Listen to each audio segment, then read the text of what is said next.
সর্বপ্রথম এটা বলবো, সেটা ইস্টবেঙ্গল মোহনবাগান খেলবে। কে খেললো এক্স ওয়াই জেড সেটা ম্যাটার করে না।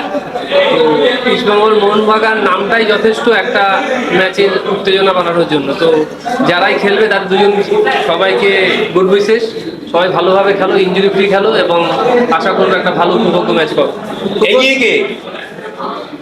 বড় ম্যাচে কখনো প্রেডিকশন করা যায় না, এটা আজকের কথা না। যবে থেকে ইস্টবেঙ্গল মোহনবাগান ম্যাচ শুরু হয়েছে তবে থেকেই কোনো প্রেডিকশন এখানে চলে না। এখানে 50-50 গেম অলওয়েজ। সেদিন যারা ভালো খেলবে, ম্যাচে টেম্পারমেন্ট রাখতে পারবে, তারাই জিতবে। বোধহয় বহু বছর পর বিদেশি ছাড়া একটা কলকাতা ডার্বি হচ্ছে, বিদেশিরা এই লিগে খেলতে পারবে না নিয়মে মিলে। তো তোমার কাছে কতটা মানে মনে হচ্ছে বাঙালি ফুটবলারদের কাছে কতটা সুযোগ নিজেদের প্রমাণ করার?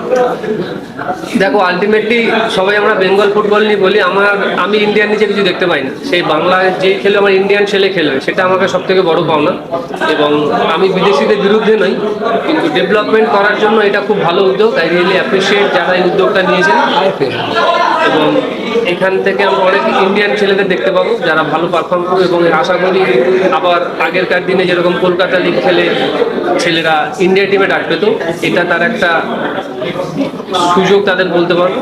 এবং যারাই খেলছে, সে বেঙ্গলি খেলুক, গোয়ানিজ খেলুক, মুম্বাই যাক, তারা আলটিমেটলি ইন্ডিয়া। এবং আমাদের ইন্ডিয়া টিম নিয়ে সবার আগে ভাবা উচিত। সবাইকে গুড লাক, ভালো খেলো, একটা ভালো ম্যাচ আশা করি।